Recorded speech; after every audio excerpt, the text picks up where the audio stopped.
Guys हम school जा रहे थे और यहाँ पर बहुत तगड़ी बारिश होने लगी है। क्या करूँ, मतलब बारिश बहुत तेज़ हो रही है और मैं यहाँ एक दुकान पर रुक गया हूँ। मतलब यार बहुत तगड़ी वाली बारिश हो रही है। मतलब लगता है कि मतलब आज मैं भीग जाऊँगा तो बुक रखी हुई है बैग में, वो भी भीग जाएंगी। क्या कर सकते हैं। देखो यहाँ पर मतलब बहुत बारिश हो रही है। अभी आपको मैं दिखा रहा हूँ।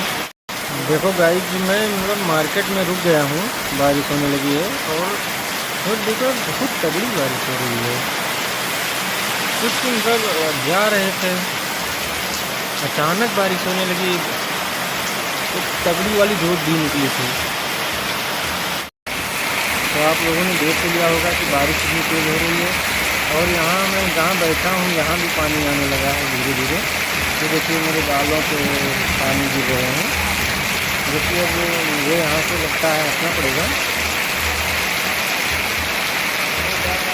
क्योंकि गाइस नहीं।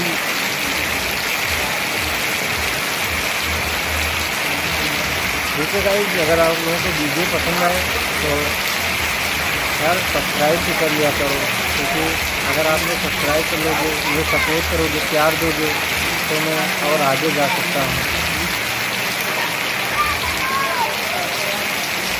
ओके गाइस, अगर वीडियो पसंद आई तो आप लोग लाइक कमेंट एंड सब्सक्राइब जरूर करें।